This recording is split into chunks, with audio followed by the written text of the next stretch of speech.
Beef की दुकानों पर नग्न टंगी थी हिंदू महिलाएं। रेप के बाद छात्राओं को विंडो से लटकाया। जिसने देखा डायरेक्ट एक्शन डे, उस बुजुर्ग से ही सुनिए बर्बरता की कहानी। भारत के विभाजन के लिए मुस्लिम नेताओं ने 16 अगस्त 1946 को डायरेक्ट एक्शन डे का ऐलान किया था, जब मुस्लिमों ने हिंदुओं पर जमकर कहर बरपाया। बंगाल में इसका खासा असर देखने को मिला, जहां कई इलाकों में दंगे हुए। नोआखली के दंगे उनमें सबसे ज्यादा कुख्यात हैं। वहां तो कई महीनों तक दंगा चलता ही रहा था। महात्मा गांधी को इलाके में कैंप करना पड़ गया था। उस दौरान हुए इन्हीं दंगों को लेकर एक वयोवृद्ध व्यक्ति ने अपने अनुभव साझा किए हैं। पत्रकार अभिजीत मजूमदार ने इसका वीडियो सोशल मीडिया पर साझा किया है। डायरेक्ट एक्शन डे में जिंदा बच गए रविंद्रनाथ दत्ता ने अपनी आंखों के सामने मुस्लिमों की क्रूरता को देखा था। उनकी उम्र 92 साल है। इस हिसाब से उस समय वो युवावस्था में थे और उनकी उम्र 24 साल के आसपास रही होगी।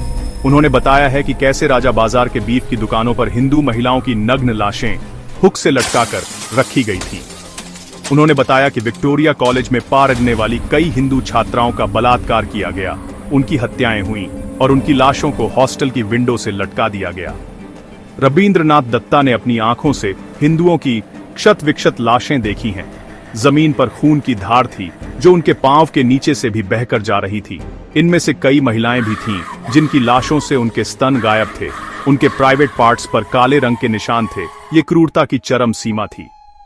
I call upon all the Muslims of this country to take to direct action. आज मैं हिंदुस्तान के सारे मुसलमानों से डायरेक्ट एक्शन की अपील करता हूँ। From Friday the 16th of August, we will resort to direct action till we have achieved our cherished goal, our Pakistan. ऐ अल्लाह के नेक बंदो, आने वाले जुमे 16 अगस्त से हम सीधी आर पार की लड़ाई लड़ेंगे। डायरेक्ट रविंद्रनाथ दत्ता ने अपने देखे अनुभवों को दुनिया को बताने के लिए डायरेक्ट एक्शन डे, नोआखली नरसंहार और 1971 नरसंहार पर दर्जन भर किताबें लिखीं। उनकी पत्नी का निधन होने के बाद उनके गहने बेचकर उन्होंने इसके लिए खर्च जुटाया। उनकी आंखों देखी के साथ साथ उनका गहन अध्ययन और रिसर्च भी इसमें शामिल था।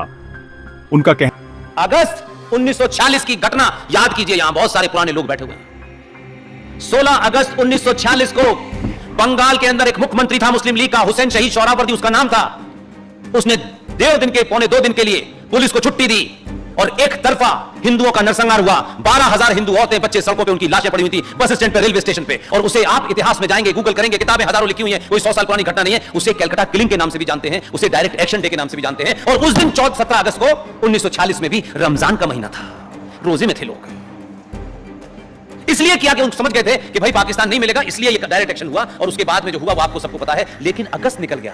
बंगाल के किसी नेता, फिल्मी हस्ती या फिर मीडिया को इससे कोई मतलब नहीं है। डायरेक्ट एक्शन डे के दिन शुरू हुए दंगे 4 दिनों तक चले और उसमें करीब 10,000 लोग मारे गए। महिलाएं बलात्कार का शिकार हुईं और जबरन लोगों का धर्म परिवर्तन करवाया गया। इतिहास किताबों में एक तारीख बन गया, लेकिन हमारे लिए वो दिन एक घाव है जो कभी पूरी तरह से ठीक नहीं हो सकता। इन दंगों में हिंदुओं की ओर से गोपाल चंद्र मुखर्जी, जिन्हें गोपाल पाठा के नाम से भी जाना जाता है, की भूमिका की कहानी बहुत प्रसिद्ध। मुखर्जी ने एक वाहिनी का गठन किया था जिसने इन दंगों के दौरान हिंदुओं की रक्षा की और वाहिनी इस तरह से लड़ी कि मुस्लिम लीग के नेताओं को गोपाल मुखर्जी से खून खराबा रोकने के लिए अनुरोध करना पड़ा। दोस्तों, अगर आपको वीडियो अच्छा लगा हो और आप आगे भी ऐसे वीडियो देखना चाहते हैं तो लाइक और सब्सक्राइब जरूर करें। जय श्री राम।